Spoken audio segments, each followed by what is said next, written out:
respuesta, ¿no? Para darle mejores servicios que puedan colaborar de forma mucho más asertiva con las fiscalías. Claro, con independencia de que la fiscalía tiene que llevar la parte de la investigación, pero no podemos separar la investigación de la búsqueda, ¿no? Pero creo que las comisiones se pueden fortalecer en general, todas las comisiones de búsqueda pueden ser fortalecidas en cuanto a las acciones que pueden desarrollar, ¿no?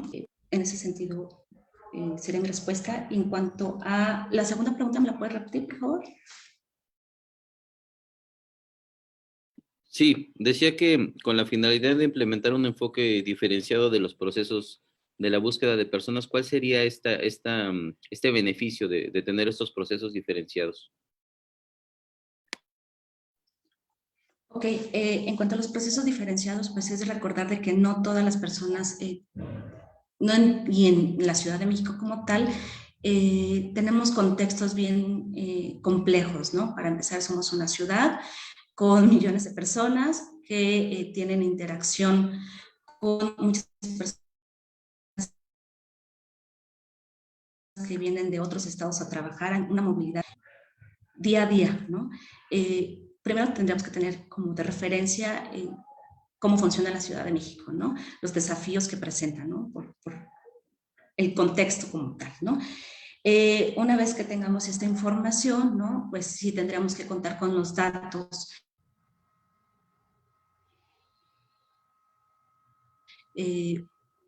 las incidencias delictivas y una vez que se tenga esta información podemos aplicar enfoques diferenciados, ¿no? No es lo mismo hacer una búsqueda, ¿no? O sea, no podemos tomar un catálogo y hacer un checklist de todas las acciones de búsqueda, ¿no? Porque tal vez algunas personas por su contexto puedan estar en mayor riesgo. Muchas gracias Mariana. Perdón la interrupción. Pasamos a la siguiente pregunta. Le pedimos por favor al licenciado Ernesto Cabrera Brugada realiza una pregunta respecto del rubro número 3. Bien.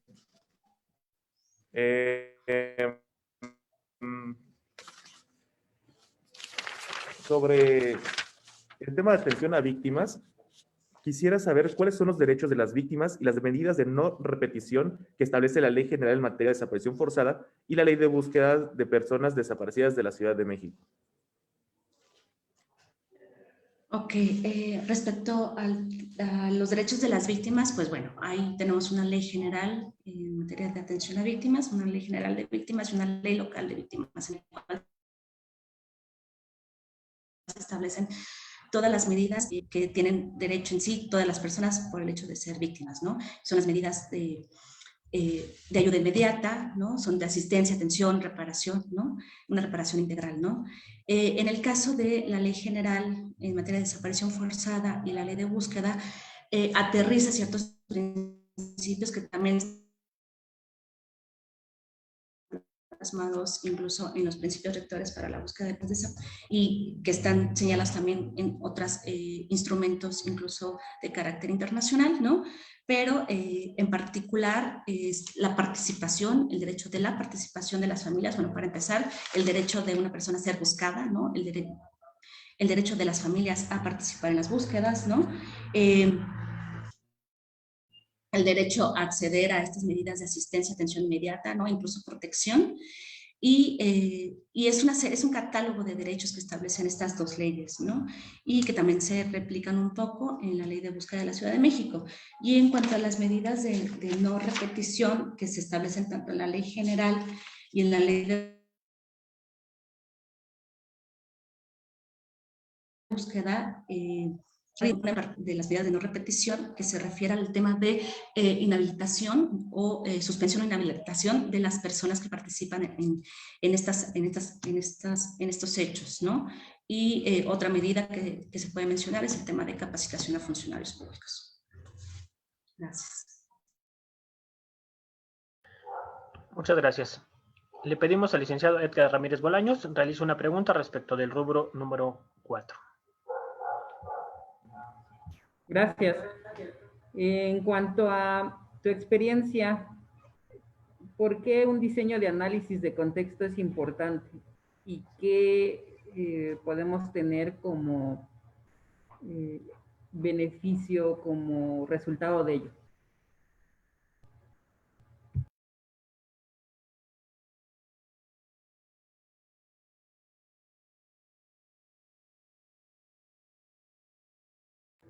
Estoy silenciado. Ok, listo. En el tema de tu experiencia, ¿por qué es importante el diseño de análisis de contexto? ¿Y qué es lo que has obtenido como resultados derivados de este análisis? Ok, pues tanto en las diversas leyes, ¿no?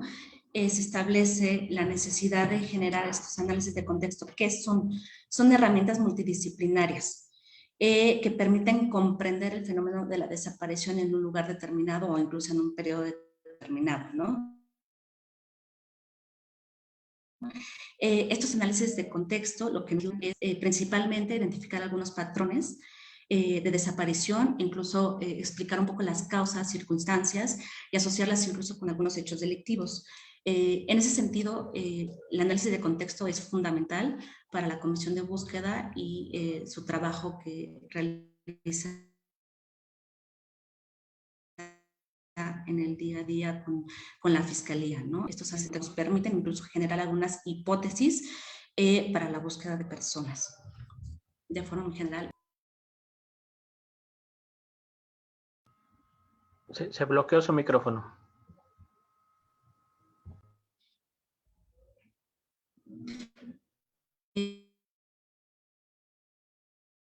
No sé si me escucharon la respuesta.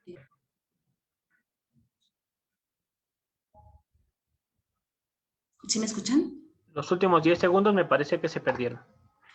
No, digamos, solamente retomando de que estos análisis de contexto nos ayudan a identificar estas causas, circunstancias e incluso generar algunas hipótesis para la búsqueda. Eso finalizaba mi intervención. Muy bien, muchas gracias. Le pedimos por favor al licenciado Efraín Morales López, subsecretario de Gobierno, realice una pregunta respecto del rubro número 5. Muy bien. ¿Cuál cree que son las oportunidades y retos en materia de identificación de personas en la Ciudad de México? Yo creo que el reto en este tema en la Ciudad de México, sí tenemos un gran reto.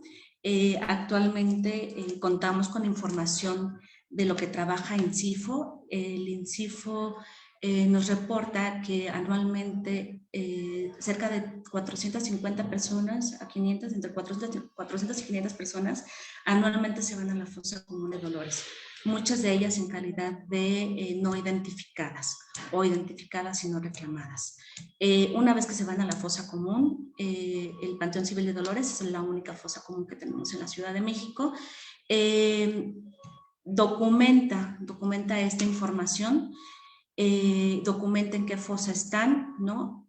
Pero vaya, el reto es de que tenemos una dispersión de bases de datos, de información que no están homologados, que no se hablan entre sí, ¿no? Entonces tenemos información del Panteón Civil de Dolores, tenemos información del INCIFO y tenemos información que tienen las fiscalías, ¿no? Muchas veces cuando llegan a Panteón Civil de Dolores o a INCIFO, pues ya no contamos con mucha información que se queda en la carpeta de investigación. Entonces, creo que el principal reto es contar con un registro de personas fallecidas, no identificadas o identificadas y no reclamadas, que sea completamente homologado, que estas instituciones puedan integrar un registro como tal, ¿no? Y teniendo una vez este registro, tendríamos la posibilidad de localizar a personas que posiblemente fueron reportadas como desaparecidas.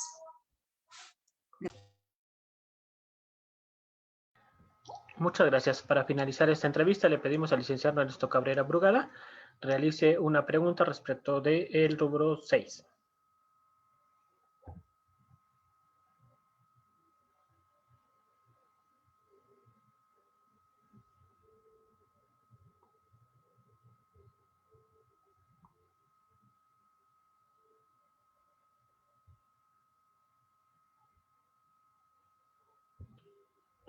Parece que tiene problemas con su conexión. Licenciado Ernesto Cabrera Brugada.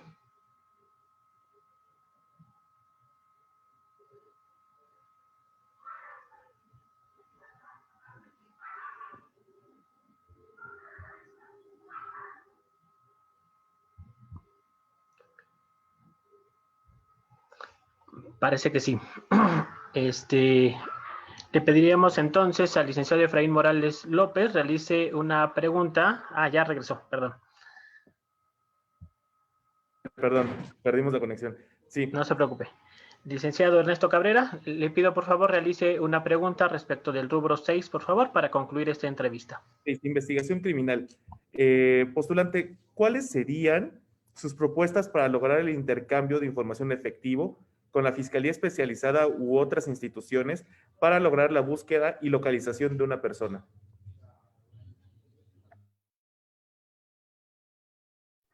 Gracias. Bueno, respecto al intercambio de información, cabe resaltar o me gustaría resaltar que hay diversas instituciones en la Ciudad de México que pueden aportar información para la búsqueda y localización de las personas, ¿no?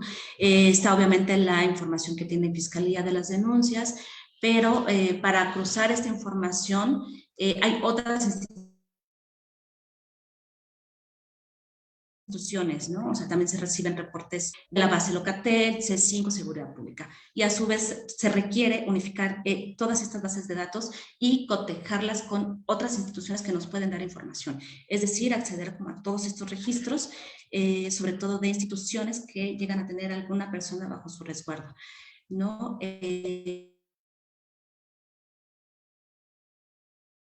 Se requiere que estas bases para poder dar una respuesta efectiva a las familias que buscan a un ser querido, ¿no? De esta forma podemos tener información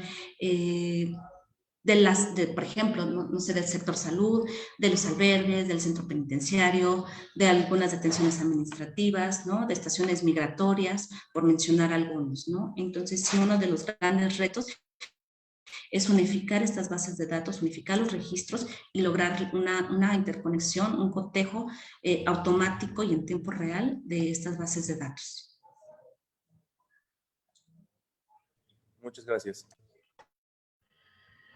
Muchas gracias, maestra Mariana. Finalmente, cuenta con 3 minutos para exponer los argumentos que considere oportunos y emitir un mensaje de cierre de entrevista. Muchas gracias. Bueno, pues seré, creo que en esta parte, muy breve. Pues como mensajes, que las comisiones de búsqueda deben ser completamente fortalecidas, deben trabajar de la mano con sociedad civil, con las familias, con la cooperación internacional, ¿no? Tenemos grandes desafíos, tenemos cerca de 84,000 personas, de las cuales no se sabe su paradero, tenemos cerca de 40,000 personas que no están identificadas. Hay grandes retos y en ese sentido me gustaría que se considerara mi experiencia en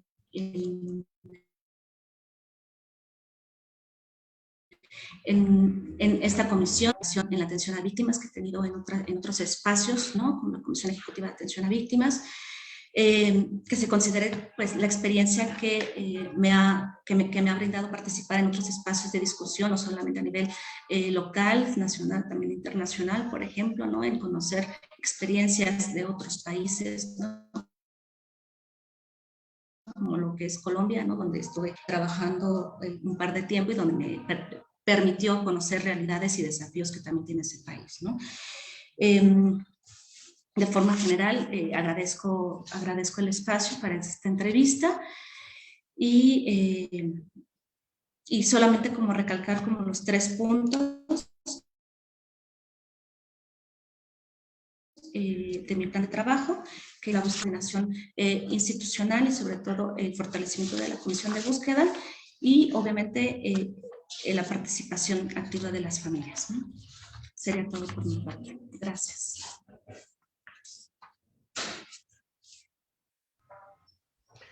Muchísimas gracias, maestra Mariana Morales. Agradecemos su participación. Gracias a ustedes por el espacio.